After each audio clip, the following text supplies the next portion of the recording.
The sound of alarms filled the silent halls of the ship, echoing through the empty metal corridors like desperate cries for help. Lights flickered weakly, painting the walls with streaks of red and orange. Somewhere deep inside that drifting vessel, one man opened his eyes. His head throbbed and his throat felt dry as sand. For a few seconds, he didn't remember where he was. Everything felt foggy, like waking from a long, uneasy dream. But then the memories came rushing back.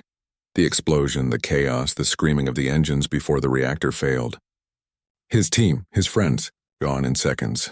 He sat up slowly, still dazed, the ship groaning softly around him. The air smelled faintly of smoke and burnt metal. The control panels blinked weakly, showing only warnings and errors. Every screen flashed the same message in dull red letters. Main reactor offline. Oxygen levels critical. He rubbed his face and whispered, "No, no, not now," as if begging the universe to take it back. He stumbled toward the control deck. His steps echoed in the silence. Every part of the ship that once felt alive, filled with chatter, laughter, and the hum of machinery, was now a tomb of cold metal and still air. He tried to call for anyone. "Is anyone there? Respond!" His voice broke the stillness, but only static answered him. He tried again, switching channels, sending distress signals across every frequency. Nothing. Just endless white noise. That's when the truth began to sink in. He was alone. Completely alone. Outside the observation window stretched the endless black of deep space. Stars shimmered like tiny pinpricks of light, beautiful and distant. Somewhere among them was Earth, far beyond his reach. He couldn't even tell which direction home was anymore. The ship drifted slowly, powerless, like a leaf caught in an invisible current. The engines were dead. The main systems were failing one by one, and in that frozen silence, time lost meaning. Minutes felt like hours, hours like days. Still, he refused to give up. He was human, stubborn by nature. He started with the basics. Oxygen recyclers needed maintenance, so he crawled through the narrow maintenance shafts, using whatever tools were still working. The work kept his mind busy. He tried not to think about the bodies he'd sealed in the lower deck, the friends he couldn't save. Each task became a ritual of survival. Check the oxygen, seal the hull cracks, ration the water, send another distress signal. He repeated these routines every day. They gave him something to hold on to, a rhythm that kept the silence from swallowing him whole. On the second day, he recorded a message log. His voice was rough but steady. Ship status damaged beyond repair. Crew deceased. Attempting to maintain life support until rescue. If anyone receives this, please send help. He sent it out on every frequency, knowing the odds were close to zero. There were no known patrol routes this far from colonized space. Still, it felt wrong to say nothing, to simply vanish into the dark without leaving a trace. At night, when he sat by the observation window, he talked out loud, pretending someone was listening. He spoke about small things, his family, his favorite food, the weather on Earth, anything to fill the quiet. Sometimes he laughed at himself for doing it. Sometimes he didn't laugh at all. The stars didn't care, of course. They burned cold and steady billions of miles away. Their light was ancient, shining from worlds that might already be gone. He thought about that a lot, how light could keep traveling even when its source was dead. Maybe, he thought, that's what hope really was. Days passed. He lost track of how many. The food packs were running out, and the water recycler was starting to fail. The hum of the air system grew weaker every morning. He began to notice the temperature dropping. He tried to fix it, but most of the spare parts were destroyed in the explosion. His hands shook as he worked, not from fear but from exhaustion. Every breath took more effort. Every movement felt heavier. Still, he kept talking to his recorder. Shiplog day. I don't know. Systems down. Power low. I'll try again tomorrow. He laughed softly after saying it. Tomorrow, he whispered. Like there's still such a thing out here. Sometimes he thought he saw movement outside the window. Flashes of light, drifting shadows. Once he thought he saw another ship. He ran to the console, desperate, shouting into the radio. This is research vessel Aurora, broadcasting on emergency frequency. Please respond, no answer, only silence. He waited for hours, staring into the dark until his eyes burned. In the end, it was nothing, a trick of light, a reflection from his own dying ship. He turned away, shaking, tears mixing with the cold sweat on his face. The loneliness began to change him. He started speaking to the ship as if it were alive. When systems beeped or flickered, he'd say, "Thanks for holding on, old girl." He gave names to the blinking lights and pretended they were company. At one point, he took a small piece of metal from the floor, part of a broken panel, and scratched a message into the wall beside the control chair. "If anyone finds this ship, tell Earth I tried." Those words became a promise to himself. Every night before trying to sleep, he'd sit in the same spot watching the stars. He wondered how far his distress signals had gone. Maybe they'd already vanished into nothing, or maybe, just maybe, someone out there had heard a faint echo of his voice. The human mind wasn't made for silence like this. He began to hear things, a soft tapping, faint whispers in the metal. Sometimes he'd freeze, thinking he'd heard footsteps. He even answered once, "Who's there?" Then he laughed bitterly. "No one." Of course. Still, the tapping continued sometimes, faint and random. He couldn't tell if it was the ship settling or his imagination trying to comfort him. He slept less and less. The dreams he did have were strange and vivid. He dreamed of oceans, rain, and the sound of crowds. Then he'd wake up, still half in that dream, expecting to hear people's voices again. But there was only the endless hum of the life support struggling to stay alive. The ship drifted deeper into unknown space. No stars looked familiar anymore. The navigation computer had stopped working, its last coordinates meaningless. He began writing short notes on scraps of paper. Tiny thoughts to himself. Keep breathing. Someone will hear. Don't stop trying. He pinned them on the walls near the control seat, so that wherever he looked, he'd see a reason to keep going. On one particularly quiet day, he decided to try repairing the communication dish again. He suited up, opened the airlock, and stepped into the void. The stars surrounded him on every side. No sound, no wind. Just the soft hum of his suit and his own heartbeat. He floated toward the damaged dish tethered by a single cable. The metal surface glistened faintly, covered in ice. He brushed it away with numb fingers and started his repairs, working slowly and carefully. It took hours, but eventually the dish came to life again. Weak, flickering but functional. Back inside, he powered the console. For the first time in weeks, he saw the signal bar rise slightly. His heart pounded. He adjusted frequencies, cleaned the static, and pressed the transmitter button. "This is Aurora. One survivor. If anyone can hear this, please respond." "I repeat, this is Aurora." He waited. 1 minute, 5, 10, nothing. The signal bar fell back to 0. He leaned back in the chair and closed his eyes, listening to the faint hum of the ship. His lips trembled and he whispered, "At least I tried." He switched off the transmitter and looked outside again. The stars seemed to flicker more gently now, as if watching him. The silence wasn't cruel anymore, it was peaceful, almost kind. He pressed his hand against the cold glass. "If someone's out there," he said softly, "don't forget us." Then he sat down, wrapped himself in the emergency blanket, and let the ship drift on. Somewhere out there beyond the dark and the silence, a tiny signal pulsed. Weak, nearly lost, but still alive. A human voice echoing into the endless night. Days blended together until he couldn't tell one from another. The ship's time display had stopped working long ago, and now, the only way he measured the passing hours was by the faint dimming of the emergency lights as the batteries weakened. He had stopped sleeping properly. Every time he closed his eyes, the silence pressed on him like a weight. Sometimes it felt as if the darkness itself was breathing, slowly, patiently watching him. His body was growing weaker. The air felt thinner now, and his chest hurt every time he inhaled. The oxygen filters were breaking down faster than he could repair them.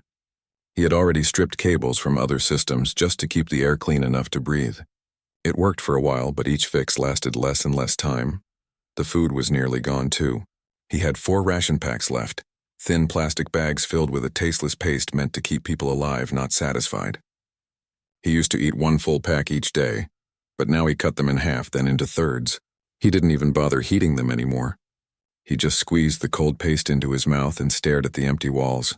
The worst part wasn't hunger or pain. It was the quiet. It was the kind of quiet that crawled inside your mind and whispered that no one was coming, that you were forgotten, that your voice, your ship, your life, none of it mattered. He often caught himself talking just to fill the silence. Sometimes he'd speak to the ship's AI, even though it had stopped responding days ago. "How's our power today?" he'd ask with a faint smile. "Running low, huh?" "Yeah, me too." Other times, he'd talk to the empty chairs around the control deck, imagining his crewmates sitting there, busy with their work. He'd look at the engineer's seat and say, "Still waiting for that reactor report?" Then he'd glance at the navigation console and chuckle softly. "You always said we should have turned back sooner." It was easier to pretend they were still there. Once, he took a marker and drew small faces on the console switches. They were uneven circles with dots for eyes and crooked smiles. It was childish, but when he looked at them, the place didn't feel quite so empty. He still sent out a distress signal every few hours. It had become a routine, like brushing teeth or checking a clock. He didn't expect an answer anymore, but the act of sending it gave him something to hold on to. It was his way of saying, "I'm still here."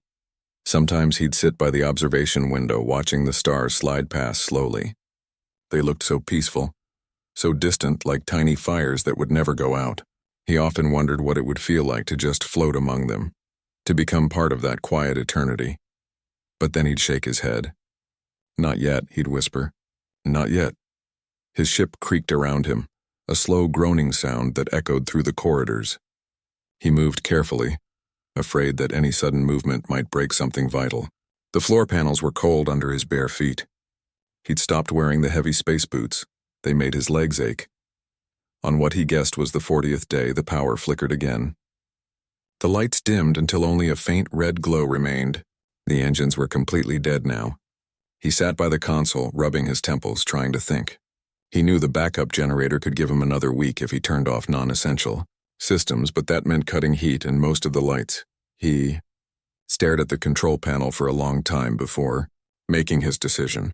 "Sorry, old girl," he said softly to the ship, pressing a few buttons. "We're going dark." The lights faded one by one. The hum of the systems grew quieter. The air became colder. His breath came out as small white clouds. He wrapped himself in a thermal blanket and sat near the emergency lamp, the only light left in the room. It flickered faintly, throwing shadows across the walls. For the first time in weeks, he allowed himself to think about home. He remembered walking through a crowded street, hearing the noise of cars and people. He remembered the smell of rain and coffee. He remembered sunlight, that simple golden warmth on his skin. The memory hurt, but it also gave him comfort. He whispered to himself, "If I ever see that again, I'll never take it for granted." Hours later, he woke up shivering. The temperature had dropped again. His body was weak, his mind foggy. He forced himself to move, to check the oxygen level. The number on the screen made his stomach tighten. It was dangerously low. He took one slow breath and looked at the console. "All right," he said, his voice hoarse. "One more repair." He dragged himself to the maintenance panel. His hands trembled as he opened the metal cover. Inside, wires glowed faintly blue. He found the damaged section and began reconnecting them one by one. It was tedious, but he had done it so many times that his hands almost knew what to do. Halfway through, the lights above him flickered again. For a moment, everything went dark. Then a spark jumped from the wire, burning his fingers. He hissed and pulled back, shaking his hand. The pain felt sharp and real. It reminded him he was still alive. He finished the repair with what little strength he had left. The oxygen filter hummed weakly back to life. He leaned against the wall and closed his eyes. "Good job," he whispered to himself. "Still breathing?" He sat there for a while, too tired to move. Then he took out his recorder and pressed the button. "Ship log," he began, his voice barely above a whisper. "Power almost gone. Oxygen holding for now. No response to any of my messages. I don't know if anyone's hearing this, but I'll keep trying." He paused for a moment, then added quietly, "If this is the last one, tell my family I kept fighting." He turned off the recorder and looked out the window again. The stars were still there, cold and beautiful. For the first time in a long while, he allowed himself to speak openly, as if someone was sitting next to him. "You know," he said softly, "people always talk about space like it's full of wonder. They forget how quiet it is, how lonely." He smiled faintly. "But maybe that's what makes it so special. It reminds us that we're tiny, fragile things. And somehow we still keep going." The sound of his voice faded into the silence. He didn't speak again for a long time. Later, as he drifted between waking and sleep, he began to hear strange noises again. A faint knocking far away. It came from the outer hull, soft and rhythmic. His eyes snapped open. For a second, he thought he was dreaming. He listened closely. Tap, tap, tap. He stood up, his heart racing. Hello? He called out. The sound stopped. He waited, barely breathing. Then, after a few seconds, it started again. 3 short taps. He ran to the window, scanning the darkness outside. Nothing, just the same sea of stars. He turned toward the console, checking for any signals. The monitor showed nothing. No motion, no ships, no readings. He pressed his hands to the glass, whispering, "Is someone there?" No answer. The tapping faded slowly until it disappeared completely. The only sound left was the faint hum of his own ship. He sank back into the chair, shaking. Maybe it was metal expanding. Maybe it was the ship shifting. Maybe it was his own mind playing tricks. But part of him wanted to believe that it was something else. That someone had heard him. That night, he couldn't sleep. He kept looking out into the stars, searching for any sign, any flicker of light that didn't belong there. Nothing came. Still, he recorded one last message before he drifted into an uneasy rest. Ship log. I heard something today. Probably nothing. But if it wasn't, if someone's out there, I'll be waiting. I'm not done yet. Then he leaned back in his chair, staring at the stars until his eyes finally closed. The ship floated on in silence, a lonely spark of life drifting through the endless dark. And somewhere far beyond the reach of his tired eyes, a faint signal began to move through the black, slowly, steadily, heading his way. He didn't know how long he'd been asleep, but when his eyes opened again, something felt different. The ship was quiet, as always, but there was a strange sound under the silence, a faint broken crackle. He sat up quickly, rubbing his face. At first, he thought it was just the static from the old radio, the same meaningless noise he'd heard for weeks.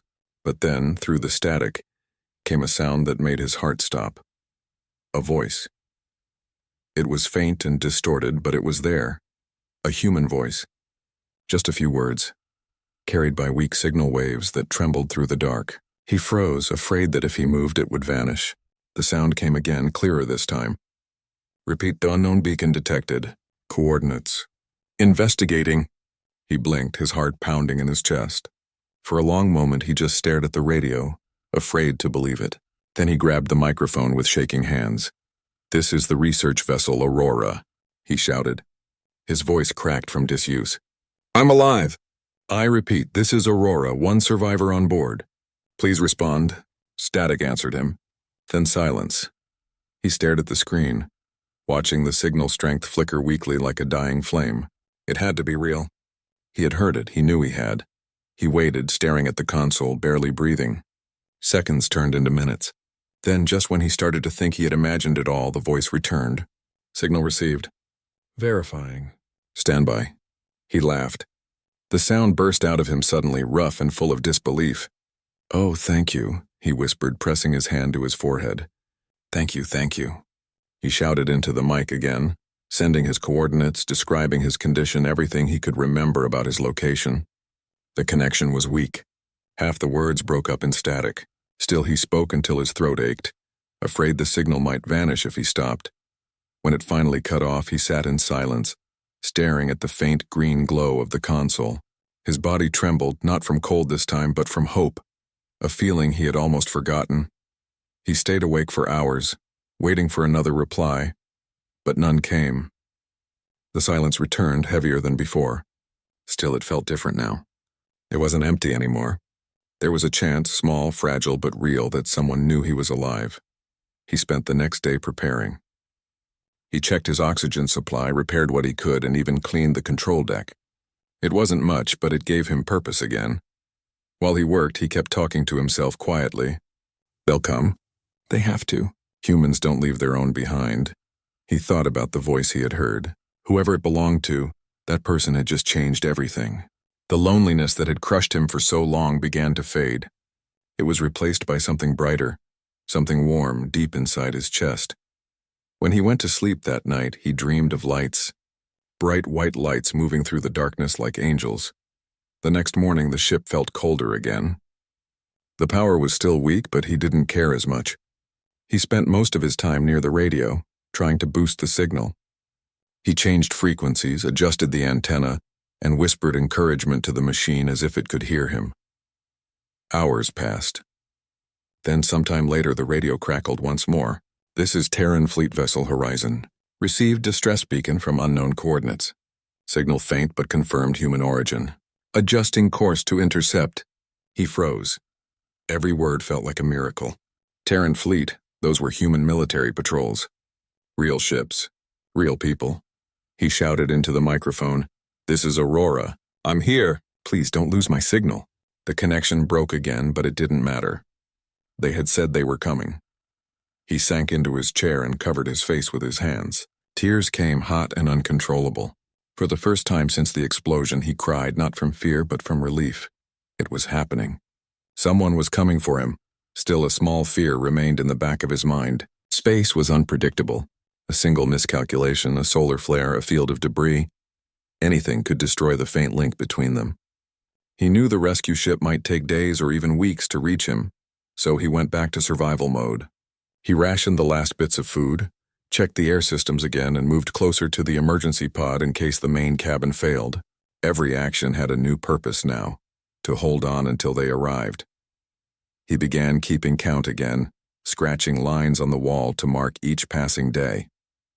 The wall became filled with uneven marks, some deep, some faint. It was proof of his endurance, a reminder that he had made it this far. Occasionally he talked into the recorder again. His voice was still rough but steadier now. "Log entry." I heard them again. "Terran Fleet Horizon." They said they're coming. "I don't know how far they are, but I'll be waiting. I'll make it." He paused, looking out the window. The stars looked closer now, as if they were listening. He smiled faintly. "Guess I'm not talking to myself anymore," he said. The days that followed were hard.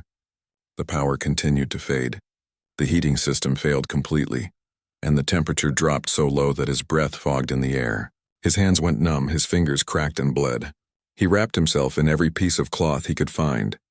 He forced himself to stay awake most of the time, afraid he might not wake up again if he slept too long in the cold. Whenever his eyelids grew heavy, he whispered, "Stay awake. They're coming." Sometimes he thought he saw light outside the window, a faint glimmer moving through the dark. He would press his face to the glass, his heart hammering, only to realize it was just a reflection or a passing piece of debris. Still, he never stopped looking. He started imagining what it would be like when they finally arrived. The sound of voices echoing through the ship, the warm air from a working engine, the feeling of another human hand on his shoulder. He thought about the first thing he'd say. Maybe "thank you." Maybe "I knew you'd come." Maybe nothing at all. Maybe he'd just cry again. Then one night, as he sat half asleep in his chair, a sudden burst of static filled the room. The radio came alive. "Horizon to Aurora. Closing distance. Estimated arrival in 72 hours. Hold position." His eyes widened. 72 hours. 3 days. That was all he had to survive. He pressed the transmit button, his hands trembling. "Copy that, Horizon. I'll hold position. I'm still alive." The static returned, but it didn't matter. His message had gone through. He leaned back and stared at the ceiling. He felt lighter than he had in months. He could almost feel the warmth of their engines already, the pull of their gravity field reaching out to him. Still, deep down, fear whispered again. What if something went wrong? What if their path got lost in the blackness? What if his ship drifted too far before they arrived? He shook his head, pushing the thoughts away. "No," he said out loud. "They're coming. I just have to last 3 more days." He checked his supplies, enough oxygen for maybe 4 days if he stayed calm and breathed slowly. Food barely mattered anymore. He drank water and tried to rest, though his heart refused to slow down. Every few hours he checked the sensors, even though they showed nothing but empty space. Each time he whispered the same thing, "Come on. I'm right here." The third night was the hardest. The cold was unbearable. His hands shook so much he could barely hold the cup. The emergency power flickered dangerously low. He started hearing the tapping again, soft, rhythmic, almost comforting now. It felt like the ship itself was whispering to him, telling him not to give up. He smiled weakly and said, You've done your part, old friend. Just a little longer. When he finally drifted to sleep, he dreamed of voices calling his name. Not from the radio, not from the stars, but from nearby. Close enough to touch. When he woke, the first thing he noticed was light. A faint, blinking light on the console. The sensor had picked something up. He leaned forward, barely daring to breathe. The signal was faint, moving closer, straight toward his coordinates. For a long moment, he could only stare. Then he whispered, his voice trembling, "They found me." The ship's sensors beeped softly again, confirming it. The signal was real. The human ship Horizon was on its way. He closed his eyes and smiled for the first time in months. In the middle of that endless dark, the faintest touch of light had finally answered. He whispered, "I knew you'd come." The faint blinking light on the console didn't stop. It pulsed slowly like a heartbeat, steady, alive, and real. He watched it in disbelief, afraid that if he blinked it might disappear. For weeks he had seen nothing but empty readings and dead screens. Now that small light meant everything. It was proof that someone was out there, moving toward him through the endless dark. He pressed his hand gently against the console and whispered, "You found me." Outside the window, space looked the same, cold and endless, but it no longer felt hostile. Somewhere beyond those distant stars, a human ship was racing toward him. A ship filled with voices, warmth, and life. He wanted to celebrate, to shout, to laugh, but his body was too weak. Every movement felt heavy. His breath came in shallow gasps. The oxygen gauge blinked a warning light. He was running low again. He looked at the timer on the control screen. The estimated arrival time, 72 hours. 3 days. He smiled weakly. 3 more days, he whispered. "I can do 3 more. He pulled his blanket tighter around himself and started making a plan. He needed to stretch what little oxygen he had left. That meant breathing slowly, staying calm and conserving energy. Every unnecessary movement was a luxury he couldn't afford. He checked the air filters one more time, making small adjustments even though he knew it wouldn't help much. Then he cleaned the small viewing window with the corner of his sleeve, wanting it to be clear when the rescue ship finally arrived. Hours passed. The silence returned, but it felt different now. It wasn't the silence of abandonment, it was the silence of waiting. Hope had changed its shape. He tried to rest, but sleep came in short bursts. Every few minutes, he'd wake up and check the console again, making sure the blinking light was still there.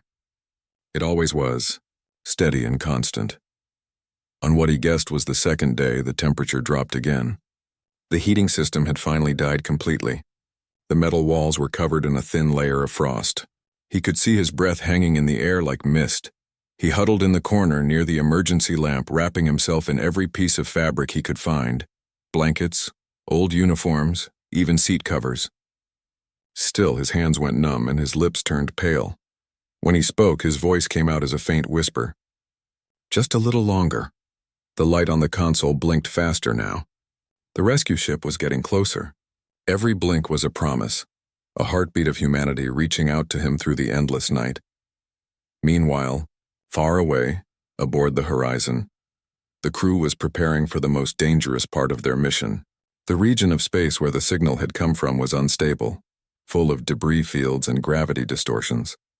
Most ships avoided it, but the captain of the Horizon had made the choice without hesitation. "If it's human," he told his crew, "we go." "That's not a question." The engines roared as they changed course. Navigation officers plotted a path through the uncharted zone. The crew moved quickly, scanning for signs of wreckage or life. They had all seen the signal, a weak, trembling human beacon barely strong enough to register. Inside the Horizon, every person felt the same quiet urgency. Someone was out there waiting, someone who refused to give up, even in the loneliest corner of space. Back aboard the drifting Aurora, the survivor sat by the window, staring at the stars. His mind drifted between thoughts and memories. He imagined what it would feel like when the rescue ship's lights finally cut through the darkness, when he'd hear voices again, feel heat and know that this nightmare was ending. He smiled faintly at the thought. The radio crackled suddenly, snapping him back to life. Static filled the air, followed by a broken voice. "This is Horizon. Closing distance. Visual scan in progress." He grabbed the microphone. "This is Aurora. I hear you." "I'm here." The voice came again, slightly clearer. A signal received. Tracking you. Hold position. He laughed out loud, though it came out as more of a shaky breath. I'm not going anywhere, he whispered. For the first time, he truly believed he would make it. He spent the next hours watching the signal grow stronger. Every small increase felt like a victory. His fingers trembled with excitement each time the light blinked faster. But survival wasn't easy. His oxygen level continued to drop. The thin air made his thoughts cloudy. His head felt heavy and his vision blurred. He tried to distract himself by talking into the recorder again. Ship log, he said, his voice weak but steady. They're close now. I can almost feel it. If I don't make it until they arrive, tell them they did everything right. Just knowing someone answered was enough. He paused, his breath shaky. No, I'll make it. I have to. He stared at the blinking light again, using it as a rhythm to control his breathing. Slow in, slow out, matching the pulse of the signal. Meanwhile, aboard the horizon, tension filled the bridge. The sensors were picking up debris, chunks of metal, fragments of shattered ships drifting in every direction. It was a graveyard of lost missions. The survivor's beacon was somewhere inside that field. The captain stood at the window, watching the wreckage pass. Careful, he ordered. If the coordinates are right, we're close. The crew moved with precision, guiding the ship through the chaos. Metal scraped against the hull, sending vibrations through the floor. The navigator frowned. Signal strength increasing, sir. We're less than 1,000 kilometers away. The captain nodded. Start a visual scan. Back on the Aurora, the survivor's hands trembled. His breath came shallow and slow. He had stopped checking the oxygen gauge. It only made the panic worse. Instead, he focused on the blinking light, whispering to it like an old friend. You're almost here, he murmured. I can feel it. He thought he saw something outside the window, a distant sparkle, faint but moving. At first, he thought it was a star. Then it moved again, brighter this time. A light. His heart leapt. He pressed his face to the glass. Another light appeared beside it, and then another. It wasn't his imagination. They were real. He stumbled toward the radio. Horizon. I see you. Lights in the distance. Is that you? Static. Then a voice clear and strong for the first time. Aurora, this is Horizon. Visual contact confirmed. We see you, he froze. Tears welled in his eyes.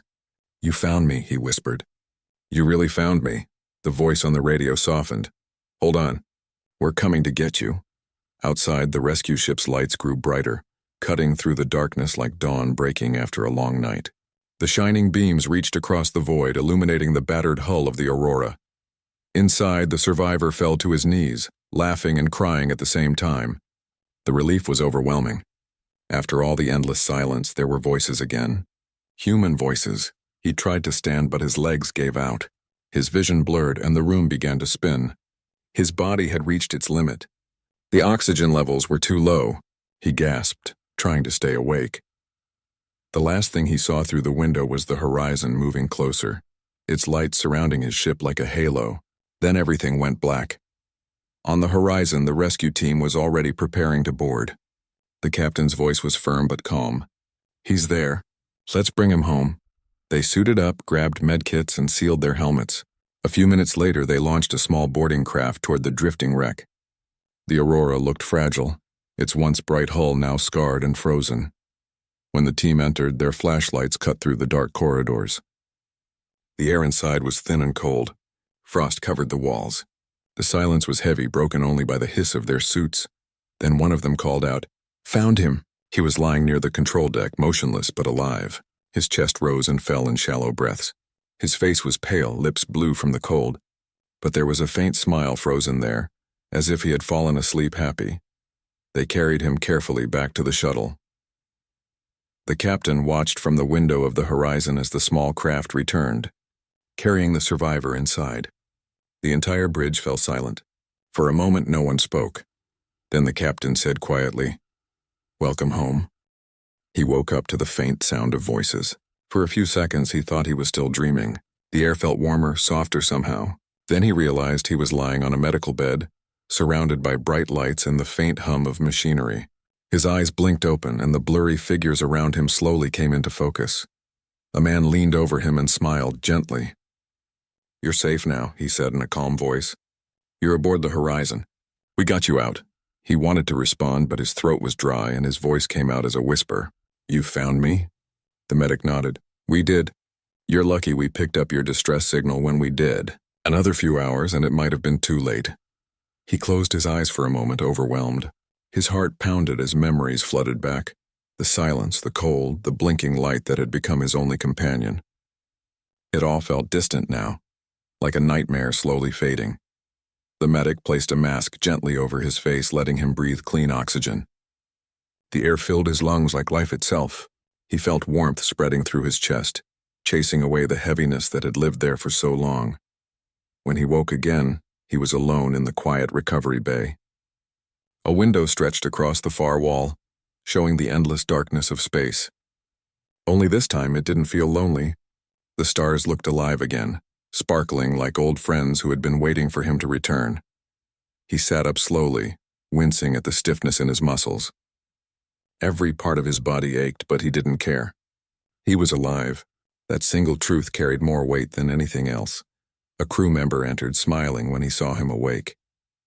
Good to see you back with us, he said. You had the whole ship holding its breath. How long was I out? He asked weakly. About 2 days. You were severely dehydrated and suffering from oxygen deprivation, but you're stable now. You'll make a full recovery. He nodded, his eyes drifting back to the window. 2 days, he murmured. I used to count the hours out there. The crew member looked at him for a moment before speaking again. You must have been through hell, he gave a small smile. It was quiet. Too quiet, the kind of silence that makes you hear your own thoughts louder than anything else.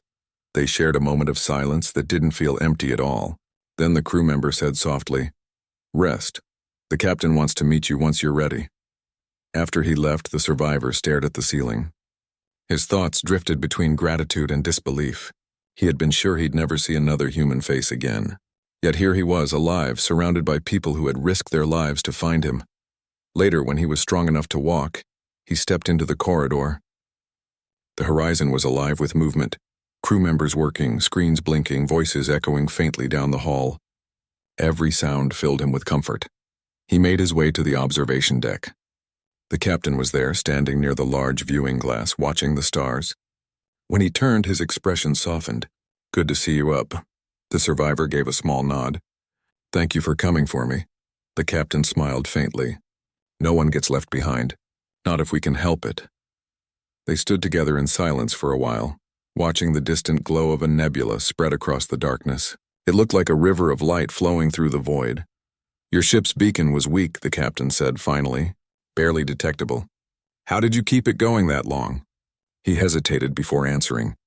I didn't want to die without trying everything. Even when it felt hopeless, I couldn't stop believing that someone might hear me. The captain nodded slowly. Hope's a strange thing. It's quiet, but it keeps you alive, he smiled faintly. It really does. The next few days passed in gentle rhythm. The crew welcomed him like one of their own.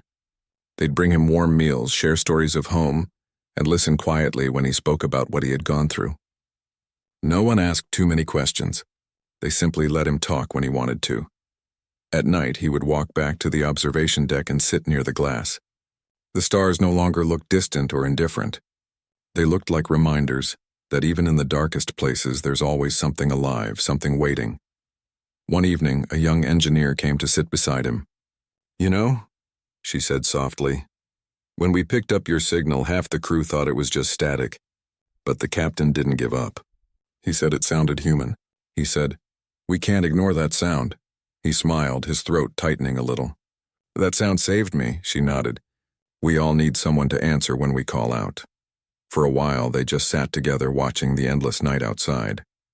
Eventually, the ship began its slow journey back toward the main fleet. Repairs were being made, reports written, and preparations underway. But life aboard the Horizon felt strangely peaceful. Every person on board seemed to understand that something extraordinary had happened, something beyond routine missions or orders. They had pulled someone back from the edge of nothingness. The survivor began helping where he could, moving supplies, fixing small things, and learning how the Horizon worked. It gave him purpose again, a sense of belonging he hadn't felt in a long time. One morning, the captain found him repairing a console in one of the side halls. You don't have to work, he said with a faint smile. He laughed quietly. I know, but it feels good to do something. I spent so long just surviving. The captain nodded. That's understandable. Still, I admire it. You didn't let go. He paused, then said softly, If I had given up, you never would have found me.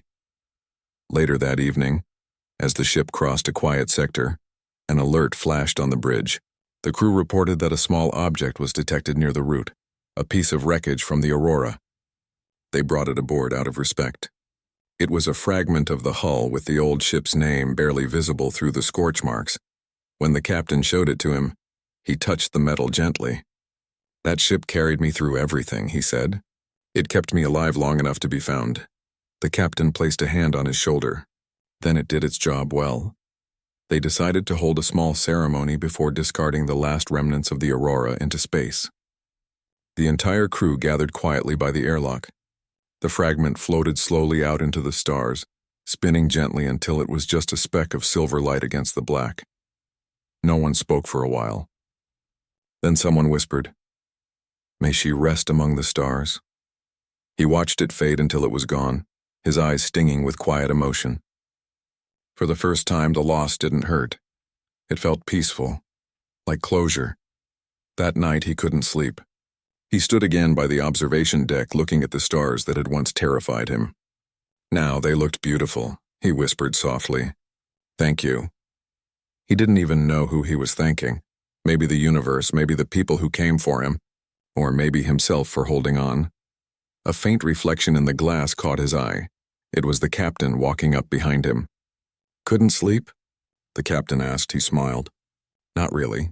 It's too quiet, the captain chuckled softly. Quiet's not so bad once you know you're not alone anymore. They stood there together, watching the slow drift of stars across the Black Sea. After a while, the captain said, When we get back, you'll have choices. You can rest, go home, or even join another mission if you want. He thought about it, then said, I think I'll stay in space a little longer. Out here, you learn what really matters. You learn that life isn't about where you are. It's about who hears you when you call. The captain nodded in quiet agreement. The stars reflected in their eyes as the horizon sailed forward, carrying its people, each one of them a reminder that no matter how vast the universe becomes, humanity's light will always find its way through the dark. He looked once more at the endless void, now filled with warmth and meaning. For so long he had been forsaken, forgotten by everything. But now as the ship hummed softly beneath his feet, he knew one truth deep inside. He was no longer alone. When the horizon finally neared Earth, the survivor stood by the viewing window, staring at the small blue planet shining in the distance. It looked peaceful, almost fragile, surrounded by the quiet darkness of space. For weeks he had dreamed of this moment, the feeling of coming home. Now that it was here, he didn't know what to feel. Joy, disbelief, maybe even fear. The planet he left felt like a memory, and he wasn't sure if he still belonged to it. The captain joined him quietly. Home looks different after a long time away, doesn't it?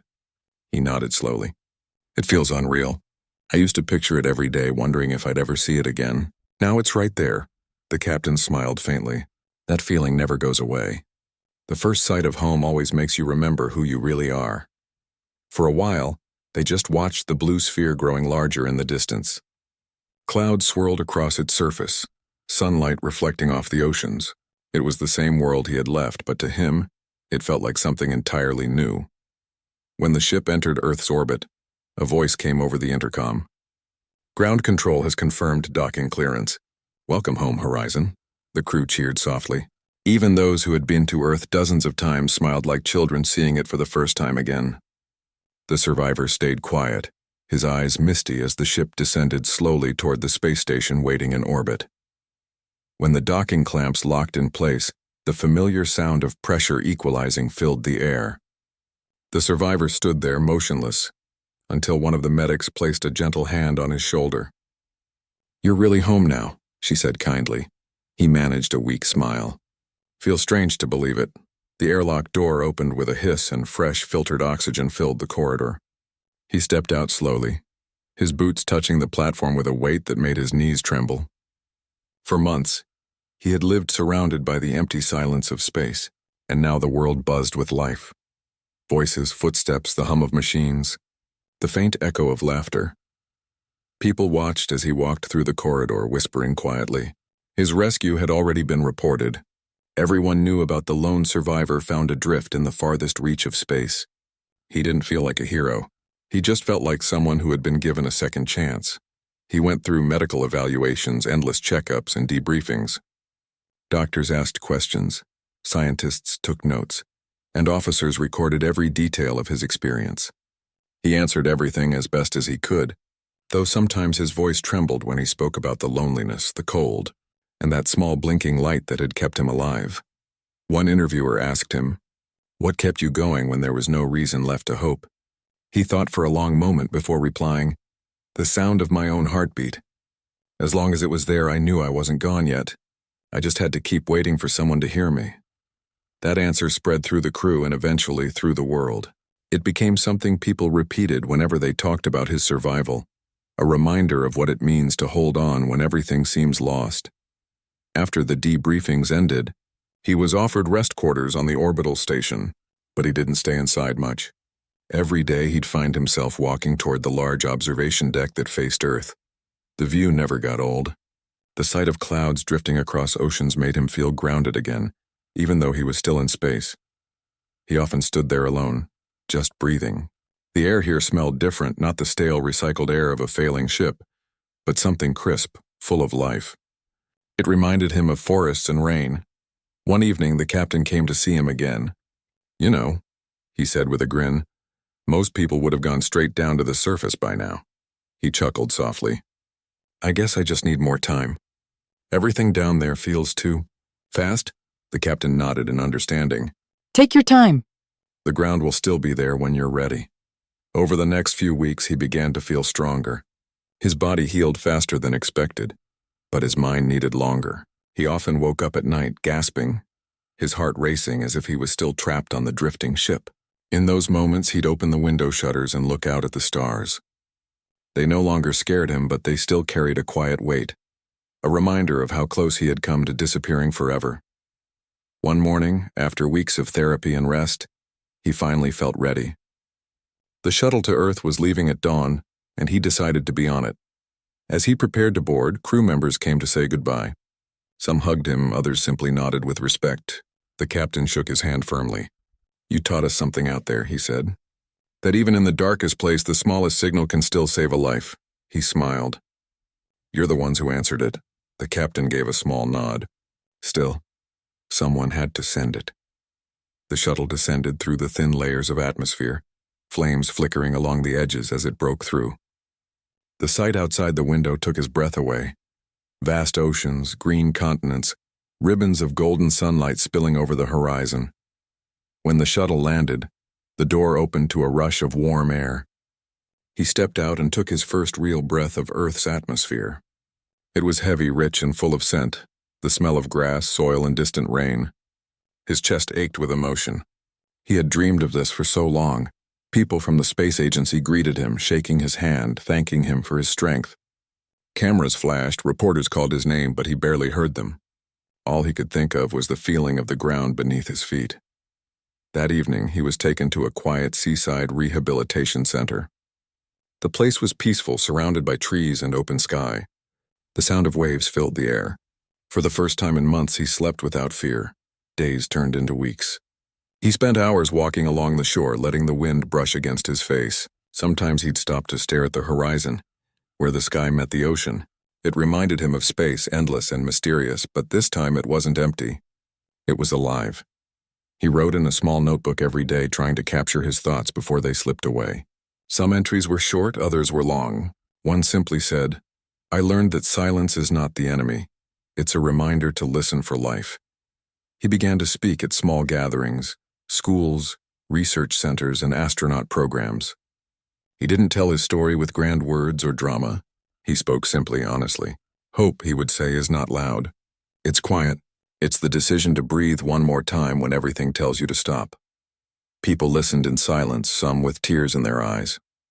His story spread far beyond what he ever expected. It wasn't just about surviving space, it was about what it means to be human, to reach for something when you can't see it yet. One night, Months after his return, he sat alone by the ocean. The sky above was full of stars. They looked different from Earth, smaller, softer, but he still recognized the same constellations that had kept him company in the dark. He smiled quietly and whispered, "I'm still here." A gentle breeze passed by, as if the universe itself had heard him. He took a small device out of his pocket, the emergency transmitter from the Aurora. It no longer worked, but he had kept it. It was the last piece of his old ship, the same one that had sent that tiny signal through space. He placed it carefully on the sand, watching the waves touch its edges. "You did your job," he said softly. "Now you can rest." As the tide came in, he stood up and walked back toward the lights of the center. Behind him, the sea carried the small device away, disappearing into the dark water. That night, he wrote his final entry in his notebook. "I was lost once, and the world answered me." Maybe that's what life really is, a long call into the dark, waiting for someone to call back. He closed the book, placed it on the table, and looked once more at the horizon. The stars shimmered faintly over the ocean, the same way they had above the frozen wreck months ago. Yet everything felt different now, warmer, alive, full of meaning. He had been forsaken once, left alone in the endless night. But now, as the waves whispered beneath the stars, he understood something powerful. Being found isn't just about rescue, it's about remembering that you were never truly forgotten. He smiled to himself, breathed deeply, and whispered the words he had waited so long to say, "I'm home."